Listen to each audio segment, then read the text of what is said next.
ఏదో పార్టీ అంట రమ్మంటోంది. సివిల్స్కి ప్రిపేర్ అవడం అంటే సొసైటీని స్టడీ చేయడం కూడా.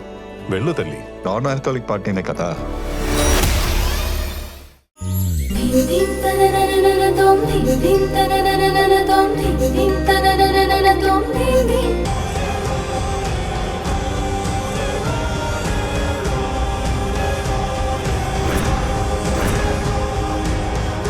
ఇప్పుడు ఈ ఇంజెక్షన్ నేనే మార్చానని గొడవ చేస్తావా?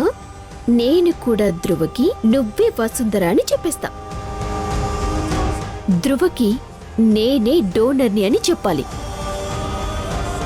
లివర్ నేనే ఇస్తున్నానని నమ్మించాలి. ఇచ్చేది నువ్వు, పేరు మాత్రం ధ్రువకి నాది వినబడాలి. లేకపోతే ఇదంతా నూర్ ముసుగులో ఉండి చేస్తోంది వసుంధర అని చెప్తాను.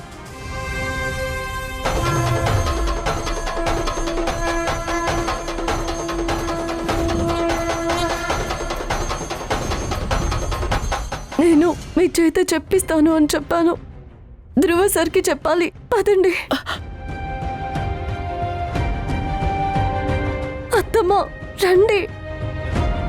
అంటే ఇప్పుడు ఆ గ్రీష్మ చెప్పినట్టు నువ్వు నన్ను ధ్రువతో చెప్పమంటావా?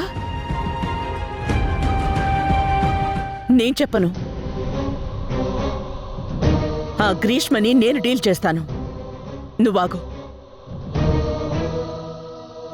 అత్తమ్మ, ఇది ధ్రువ సార్కి తెలిస్తే ఏమవుతుందో తెలుసు కదా. వసుంధర, నాకు తెలుసు, నాకు అర్థం అవుతోంది.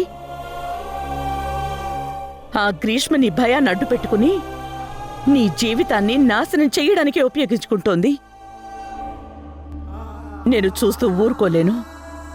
అత్తమ్మ, ఇప్పుడు మేమేం చేయగలిగే టైం కానీ పొజిషన్ కానీ లేదు. నా మాట వినండి. ధ్రువ సార్కి మెలకు వచ్చేలోపు మనం అక్కడ ఉండాలి. పదండి అత్తమ్మ. కాస్త ఆగవే. స్థిమితంగా నేను చెప్పేది విను. నేను స్థిమితంగానే ఉన్నాను. మీరు ఎక్కువగా ఆలోచించకండి. మనం వెళ్ళి ధ్రువ సార్ ముందు గ్రీష్మనే డోనర్ అని చెప్పేస్తే సరిపోతుంది. నేను చెప్పను వసుంధర.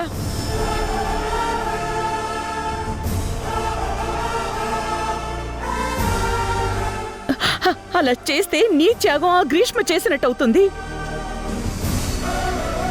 ఇక అది నిన్ను పురుగు కన్నా హీనంగా చూడటం మొదలు పెడుతుంది. ధ్రువ గ్రీష్మకి కృతజ్ఞత చూపిస్తాడు. దాని తర్వాత వచ్చే అనర్థాలు ఒకటి కాదు. నీకిప్పుడు ఆలోచన శక్తి పోయింది. అర్థం చేసుకోవే. వాడు నా కొడుకే. అయితే నా మాట కూడా వినండి అత్తమ్మ. ఇప్పుడు మనం గ్రీష్మ పేరు చెప్తేనే తను ఇవన్నీ చేస్తుంది. కానీ ధ్రువ సార్ బతుకుతారు. అంతకంటే మనకింకేం కావాలి? మీరు మొండిగా ఉండి చెప్పకపోవడం వల్ల సార్కి నేనే నూరని తెలిసిపోతుంది. నన్ను దగ్గర కూడా రానివ్వరు. ఈ 5 రోజుల్లో గ్రీష్మ ఇంకేదైనా చేస్తే ఆయన తట్టుకోలేరు. మీరు నేను అడిగింది చేయకపోతే నేనేదైనా చేసుకుని చచ్చిపోతాను.